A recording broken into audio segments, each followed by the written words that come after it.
authorization of the people. No process of change or renewal can begin until the people have had their say. They must be consulted and they must give their verdict. And when the Irish people give a new government, a new mandate, the natural energy, the optimism and the ideas of the Irish people will be unleashed to be harnessed for the country's future. Fine Gael seek that mandate.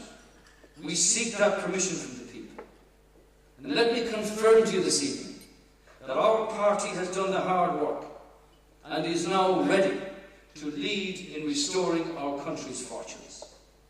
Because we have the people who will lead. We have a team that will not lie down in the face of this challenge.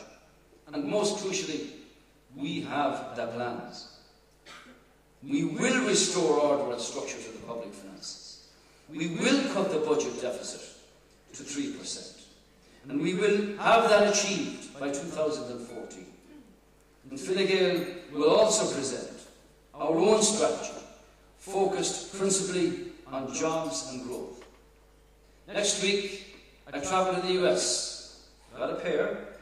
US business interests. We'll meet US business interests.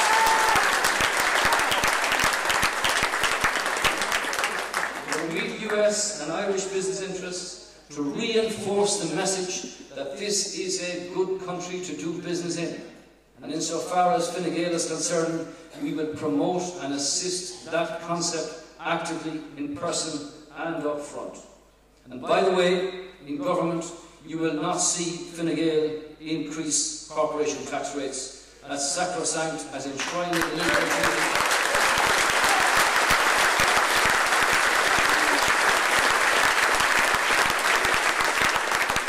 I've already made that clear as Vice President of the European People's Party to the Prime Ministers of that group and other leaders at our meetings in Brussels. We will set credit flowing by establishing a new business loan guarantee scheme, so important for small and medium enterprises right across the country. We meet them every day. Over 100,000 jobs can and will be created under our scheme for a planned 18 billion investment stimulus in the critical arteries of the country, in water, in broadband, in clean energy. We call this plan New Era. We also have serious plans to transform our health system. We call it Fair Care. And under that programme, hospital waiting lists will be eliminated, the two-tier health system will go, and people will get their medical care based on their need and not what they've got in their pocket.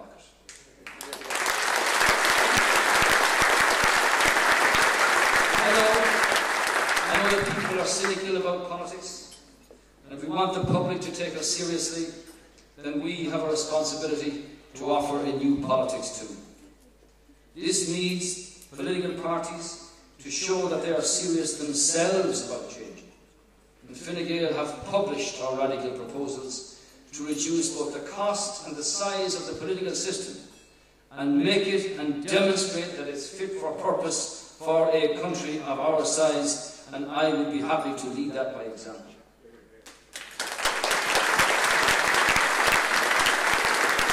Let me say this, be clear on this. A Fine Gael government will operate in the people's interest. It will not be the prisoner of big business, powerful unions, or any other vested interest. Our only interest is the public interest.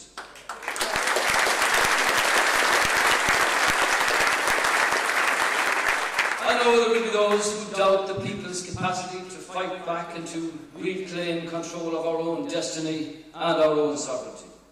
I am not one of them. I am, and have always been, a fighter. There will be those who don't believe in the potential of our people to achieve greatness in any walk of life. I am not one of them. I am, and have always been, a believer in the spirit and the genius and the commitment of the Irish people.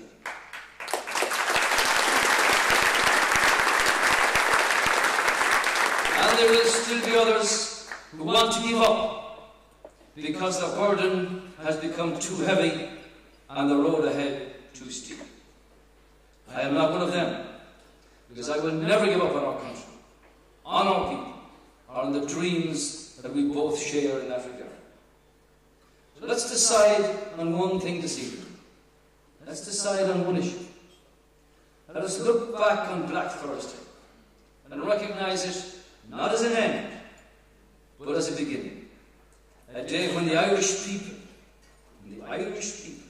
braced themselves for the fight ahead, took a deep breath and said, never again.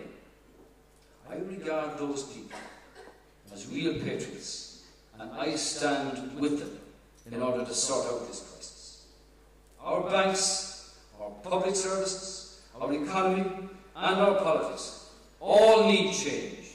The old ways, the old language is no longer good enough.